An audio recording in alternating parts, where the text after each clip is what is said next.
YouTube, coming at you with a quick video. I'm going to try to keep this as short and sweet as I possibly can because I know a lot of you guys have already seen the outdoor fire pit that I'm getting ready to show you here. This is just my thoughts and what I've decided to do with it. So it's the Ozark Trail outdoor equipment 7-inch outdoor fire pit, compact and portable, engineered to reduce smoke, 304 stainless steel wood, fuel type wood or pellets. And it comes with a stylish carrying case. The only thing he's missing is a Carhartt vest.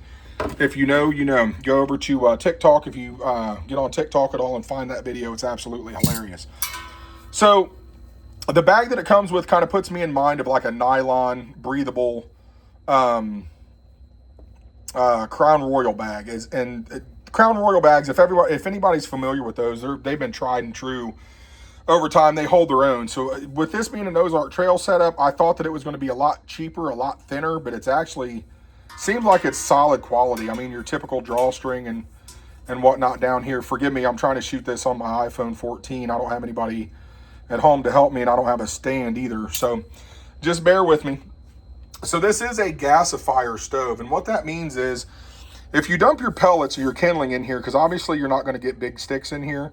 So if you fill it up about halfway with wood pellets, your primary heat source is going to ignite with the secondary source up here, the wood gases that come out from the breathing holes down here at the bottom with this double pane system. And it's going to create a secondary combustion that's going to ignite those wood gases and give you a tapered flame that's going to come up in the shape of a teepee. That's the whole design of this. So I'm going to take this little mini mag light here. I love these things, swear by them. And see how the holes, you can see down through the bottom of it. So that's going to be your primary breathing source right there for the fire. And then, like I said, once it gets hot enough, it's going to mix with the wood gases here, and it's going to have an inverted bloom. That is when this stove is working properly. This fire pit stove, whatever you want to call it, is working properly. Not before then. Before then, especially, I see a lot of guys fill this up over these holes. There's sticks over here. There's pellets to one side. It's shooting a monstrosity out. I mean, there's smoke everywhere. That's not what these are designed for. These, like alcohol stoves, are designed to take a few minutes to prime and get that bloom before they're ready to perform at their optimal performance and what they were designed to do. Now, when you put the top on it, which is your skillet stand or whatever you want to use it for, that's going to taper your fire down even more. It's just like the ring from any of the other solo stoves or anything like that. It's going to taper that in even more. Now, if you move these out, you will be able to get like an 8 to 10 inch skillet on here. I mean, these things are pretty sturdy. If you got them on a flat surface, they're not going anywhere. You'll definitely be able to cook on it relatively easily. But don't expect to be able to use it with a Stanley French press kit or a Stanley 2-cup, or the Stanley 2-cup cook set, because it's just going to sink right into the middle. It's not designed for that. But the one thing, and the primary reason that I made this video, the one thing that I did find is good old Dave Canterbury makes a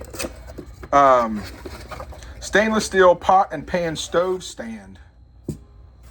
And I know that a lot of you guys that get into this stuff, you're familiar with the Pathfinder store and Survival Outfitters, I think is what he calls it. But it's shown here sitting on top of the first pictures. It's shown sitting on top of the 64-ounce bush pot. The third picture shows it as a grill by itself. But as you can see, this thing's designed to set directly on the ground and be used as a primary cooking source for skillets, grills, what have you. But I probably wouldn't use it for that. But what you can do with it is you can set it right on top of here perfectly. And it's like a match made in heaven.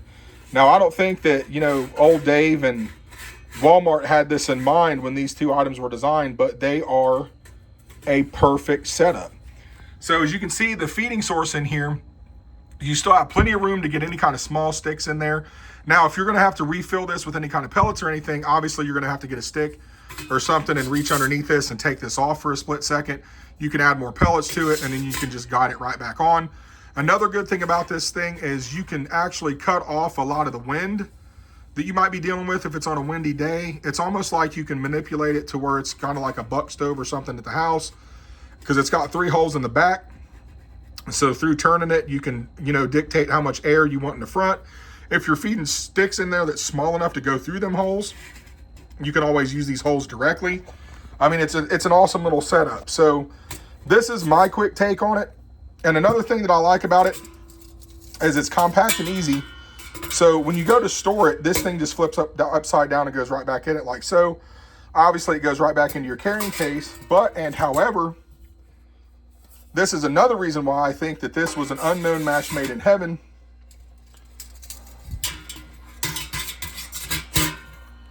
It fits in there perfectly. It'll go right back in there to that carrying case, and you'll never even know that it's in there.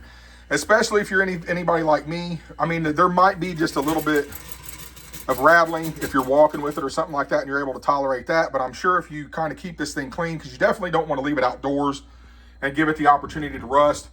If you throw like a cheap, 50-cent bandana in there, wrap the Pathfinder pot stand and like a bandana, or throw something in there, it's going to alleviate all the rattling. So if you're OCD and kind of worry about rattling and making noise as you're walking, kind of like I am, then that's probably what I'm going to do, is just throw a cheap bandana in there and not really care if it gets dirty, and alleviate that problem. But I think that this setup is awesome.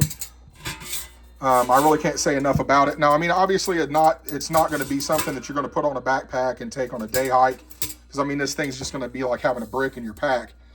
But if you're car camping, or if you're in a truck or something like that, I mean, that thing's going to be awesome. It's going to take away any worry of you being able to use your cook sets, and you're just going to be able to get them done. So, I don't know. Let me know in the comment section below if you guys like it. If you want to, like and subscribe. I'll definitely try to interact with everybody.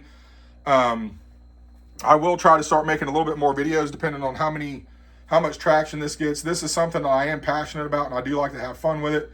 So feel free to reach out to me. I'd love to be able to chat with guys and see what you guys are putting together. But have a wonderful Saturday, and God bless every one of you.